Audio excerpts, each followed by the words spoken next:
So আজকে বাজে ঘড়িতে হচ্ছে 1:30 মতো।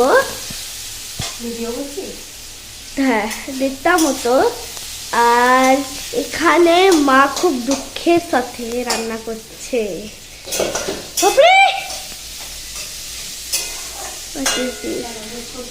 আর দেখো এখানে আজকে খুবই সিরিয়াস রান্না হচ্ছে আর হেল্পফুল। আজকে রান্না করতে অনেকটা বেলা হয়ে গেছে, সত্যি কথা বলতে সকাল থেকে একটু গাফিলতি দেওয়া হয়েছে।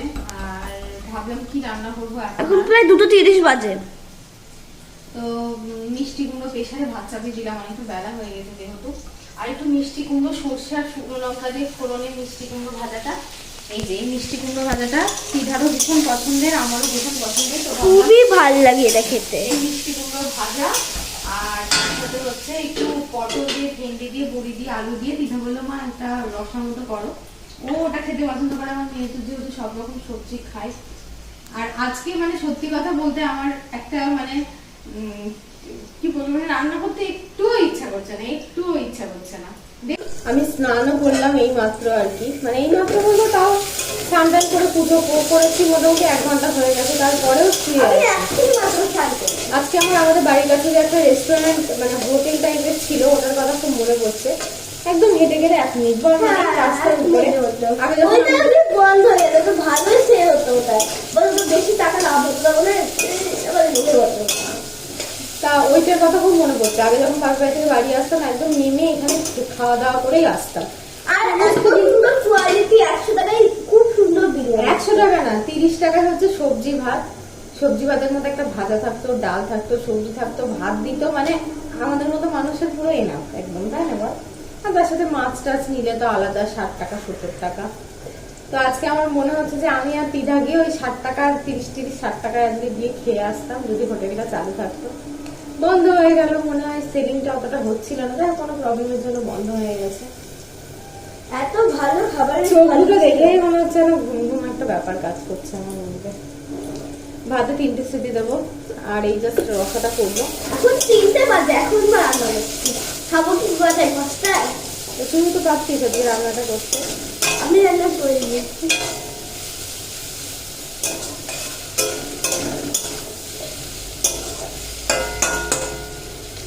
তো চলো, কিছু আসলে ঘুমাচ্ছিল না। আর ওকে 1 মাস ধরে ওর পাপা মানে কোলে নিয়ে নিয়ে এমন অবস্থা করে দিয়েছে, একটু কাঁদতে দিত না ছেলেকে, যখনই কাঁদতে কোলে নিত। ওই জন্য আর কি আরো এরকম হয়ে গেছে। একটা সিটি পড়ে গেল, চলো ভাতটা নামাই। এই পড়বে ভাত করছে।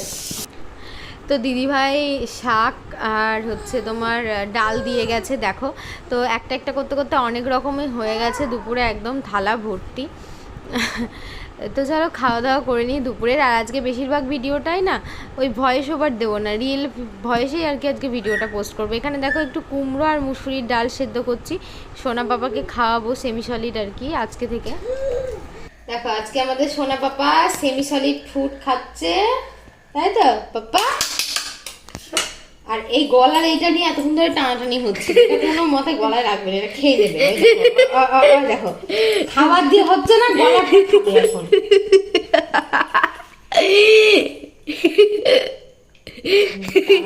এটা হচ্ছে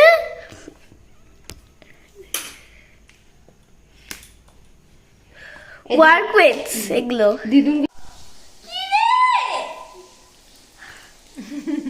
ওকে দেখানো যাবে না, ওকে দেখানো যাবে না, ও ন্যান্টু বুদু, ও ন্যান্টু বুদু।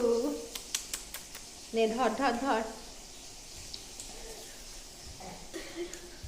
আজকে আমার না কিছু রান্না করতে ইচ্ছা করছে আর না কিছু খেতে ইচ্ছা করছে। সকালে একবার সিদ্ধ ভাত রান্না করে খাওয়া হয়েছে, আজকে ভাবলাম একটু ডাল আর ভাজা পুজো দিয়ে দুপুরটা চালিয়ে দেবো। পটল ভাজাটা খেতে বেশ ভালোই লাগে, পটল আমার দাঁড়া দাঁড়া দেখাচ্ছি। আমরা চিন্তা নেই, তুই সব কিছু করে ফেলবি।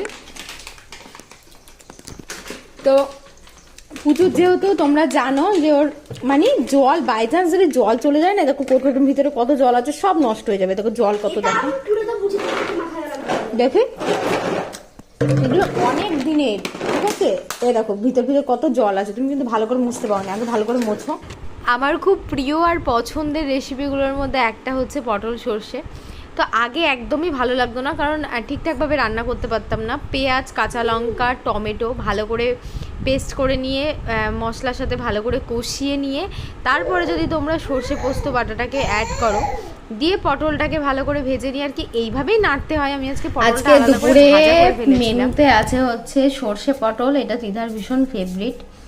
আর আলু ভাজা আছে, এটাও আলু ভাজা, এটা চিপস টাইপের আলু ভাজা, আর এটা এমনি আলু ভাজা। আর এখানে আছে দেখো কলাইয়ের ডাল। আমার বর তো একদমই কলাইয়ের ডাল পছন্দ করে না। কি দেবো বলো, প্রথমে কি দেবো? এই আলু ভাজা দেবো, খাও। ডাল দিয়ে ভাজা দিয়ে খেতে ভালো লাগে। বাস এবার তিনটা বোতল দেবো। 1 2 3 সর্ষে দাও। গ্রেভি নাও। আমি সবার আগে পটল পোস্তটাই খাবো, because I was আমার ভীষণ প্রিয়। তো চলো, I was fan of the পটল সর্ষে।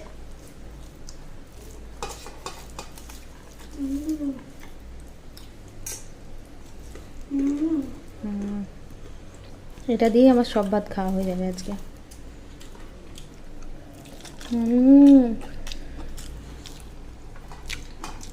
এখন আমার সোনা পাপা যাবে দিদিয়াকে স্পোকেনে ছাড়তে, তাই না পাপা? হ্যাঁ, তুমি দিদিয়াকে স্পোকেনে দিতে যাবা, তার জন্য একটু সোনা পাপা একটু ছাজু ছাজু করছে, একটু ছাজু ছাজু, একটু ছাজু ছাজু করছে। আইয়া দুটো ব্যাগ নিয়ে চলো, তুমি ততক্ষণ ওখানে বসে থাকবা না মা। ঘন্টারই তো ব্যাপার, 1 ঘন্টার আগেই ছুটি দিয়ে দেবে, তুমি একটুখানি বসে থাকবা না? থাকবো, বসে থাকবো। হ্যাঁ ওখানেই বসে থাকবো প্লিজ মা। দিয়ে ভাইয়ের সাথে আমরা একটুখানি খেলা করবো, ওখানে একটা বল নিয়ে যাবো, ফুটবল নিয়ে খেলবো। তাড়াতাড়ি তৈয়ার হয়ে যাও তুমি তো। আমার ছোনা পাপা লেদি, এবার আমি লেদি হয়ে যাই।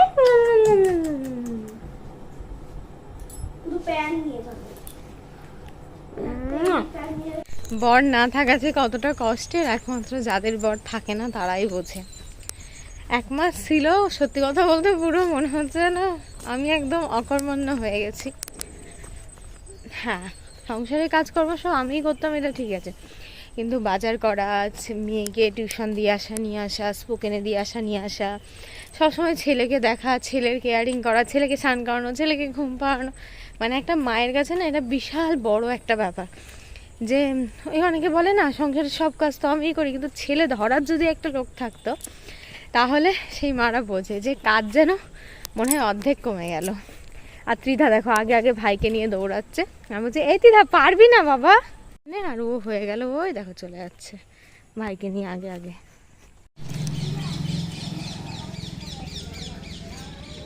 কই রে তোদের দিদিমণি কই? 5টায় স্পোকেন। এই টমেটো স্যুপটা আমরা সেদিনকে ক্যান্টিন থেকে এনেছিলাম, আজকে এটা বানিয়ে খাবো। তো যাই হোক কিভাবে বানাতে হবে এখানে সব লেখা আছে, পড়ে নিলাম। তো আজকে এতটা তো অনেকটা পরিমাণে আছে, তো কোয়ান্টিটিতে এতটা না, অর্ধেকটা বানাবো, আমরা দুজন মিলে খাবো, তাই তো রিধা? তাহলে আবার মাঝখান থেকে বলছে হ্যাঁ মানে ও খাবে, তাই তো গোপাল? আর এখন ত্রিধা অনেকদিন ম্যাগি খায়নি, আমাকে বলছে মা আমাকে একটু ম্যাগি করে দাও, আমি খাবো। বলছি ঠিক আছে কর ম্যাগি।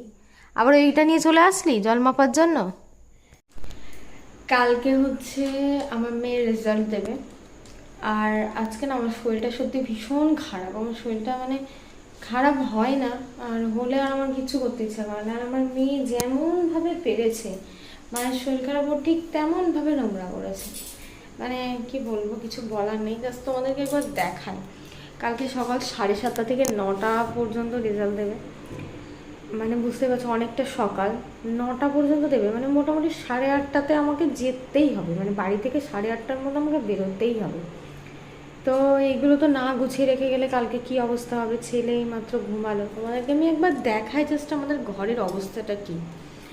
এবার আমিও গোছাতে পারিনি, কিন্তু এই রকম নোংরা হয়ে কোনো দিনও থাকে না, কোনো দিনও থাকে না। আজকে আমাদের দিদি এসেছে, ওই দিদি এসে বলছে বাপ রে দেখ তিথা কি দুষ্টুমি করেছে, শরীরটা খারাপ, তোর মা তো এরকম করে রাখে না কোনো দিন। তো যাই হোক চলো একবার দেখিয়ে দিই। এটা হচ্ছে আমার বেডরুমটা, বেডরুম বিছানাটা দেখতে পাচ্ছ। এখানে জামা কাপড়গুলো আমি বললাম আজকে আমার শরীরটা খুব খারাপ করছে, আমি জামা কাপড়গুলো কেচে এই কোনায় নিয়ে এসে রেখে দিই। আজকে ভাঁজ করা হয়নি, এখন করব। এই দেখো আল্লাহ মাল্লা সব যাচ্ছে তাই হয়ে আছে আর কি। আর রান্নাঘরটা দেখলে তো এক্ষুনি কান্না পেয়ে যাবে। এই দেখো পাশ বালিশটাও রান্নাঘরে, ভাইকে নিয়ে এসেছিল তখন পাশ বালিশটা রান্নাঘরে রেখে যাই। দেখো মানে মা স্যারালাক্স আজকেই বানাতে হবে, আজকেই আমাকে ভাইয়ের জন্য স্যারালাক্স বানাতে হবে। সব কোটো থেকে খুলে খেলে দেখো এই মাত্র বানালাম, গরম বলে মিক্সির বাটিতেই আছে, ওটা ঠান্ডা করে এই কাচের জারের মধ্যে ঢেলে দেবো। তো চলো দেখো কেমন ছিল, আর এটাকে গুছিয়ে এখন আমি কেমন করি সেটাই আর কি দেখাবো তোমাদেরকে। এই যে জাস্ট দেখো পুরো ছড়িয়ে ছিটিয়ে এক করেছে। আজকে হচ্ছে ত্রিধার রেজাল্ট। সকালবেলায় ঘুম থেকে উঠে দেখো রেডি হয়ে গেছি, 7:30 থেকে 9টা পর্যন্ত টাইমিং দিয়েছে, এর মধ্যে যখন হোক গেলেই হবে। যে আমাদের রেজাল্ট দেওয়ার ইয়েটা ছিল একটু আলাদা, সবাইকে একসাথে যেতে হতো, আর ওদেরটা একটু আলাদা। ওদেরটা হচ্ছে যে যখন যাবে তখন তাকে রেজাল্ট দিয়ে দেবে, তাই তো প্যারেন্টসের সঙ্গে। তো চলো বর্ষণের মা চলে গেছে, এই মাত্র বেরিয়ে গেল, আর আমার ছেলে নিয়ে একটু দেরি হলো। আমি এখন 8টা বাজে, তো এখনই বেরোচ্ছি।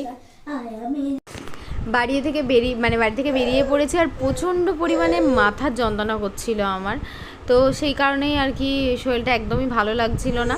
তো দেখো রেডি হয়ে একদম স্কুলে চলে এসেছি, রেজাল্ট নিয়ে বাড়ি গিয়ে তোমাদেরকে সবটা জানাবো। তো এবার আসি রেজাল্টের ব্যাপারটা নিয়ে। রেজাল্ট ভালো করেনি, কি আর বলবো, বুঝতেই পারছো। এবার আমি তেমনভাবে ওকে গাইড করতে পারিনি। 400 নম্বরের পরীক্ষা ছিল, হায়েস্ট মার্কস তোমার 94 উঠেছে, 94% করে। ওর নাম্বার এসেছে হচ্ছে 90.8%, হ্যাঁ পার্সেন্টেজের হিসাবে। আর সব থেকে যেটাতে ইংলিশে চলো ঠিক আছে, ম্যাথেও ঠিক আছে, 90-র উপরে করে পেয়েছে, সব 95। আর এই ইভিএসটাতে হচ্ছে মনে হয় সম্ভবত 86 না কত পেয়েছে। তো ইভিএসটায় 86 না 87 পেয়েছে। ইভিএসটা একটু ভীষণ খারাপ হয়ে গেছে, তো কি করা যাবে। আমিও ধরো বাচ্চা কাচ্চা নিয়ে ভীষণই ওকে তেমনভাবে আগের বছরের মতো অতটা প্যাম্পার করতে পারিনি। তো অ্যাভারেজ হিসাবে রেজাল্ট তো ভালো হয়েছে, তার জন্য না, কিন্তু মানে যেমন ভালো হওয়ার আশাটা প্রত্যেক বছর থাকে সেই রকম ভালোটা হয়নি এবছর। এটা একটা আমার মনের একটা দুঃখ। মানে হাইস্ট নাম্বারের থেকে 15 নাম্বার কম বেশি মানে অনেকটা ব্যাপার, অনেকটাই পিছিয়ে। তো চলো সামনের বছর ও চেষ্টা করবে। আমি একটু বকেছি, ওরও মনটা খারাপ। অ্যাকচুয়ালি সত্যি কথা বলতে ওর রেজাল্টটা খারাপ হওয়ার পিছনে বিশেষ করে আমার ভূমিকাটা বেশি, কারণ ওর মাঝ রাস্তায় যে টিউশনটা ছিল, মানে তিশা আর কি পড়াতো, তিশা হঠাৎ করে চলে গেল কল্যাণীতে। ওর পড়াশোনা টিউশন পুরো 3 মাসের জন্য কোনো টিচার পেলাম না, পরীক্ষার আগে পুরো টিউশন বন্ধ। তারপরে পরীক্ষার আগে এই কিছু দিনের জন্য আর কি 1 মাসের জন্য টিউশন, ওটাতেই আর কি একটুখানি মেয়েটা বসে গেছে, না হলে এর থেকে ভালো রেজাল্ট আশা করি করতো। তো চলো ঠিক আছে, এবার যেমন হলো, সামনের বছর আশা করছি ভালো হবে, কারণ ফার্স্ট যে নাম্বার পেয়েছে তার থেকে 14 নাম্বার কম পাওয়া মানে অনেকটাই ব্যাপার। তো চলো আজকের ভিডিওটা এখানে শেষ করছি, সবাই ভালো থেকো।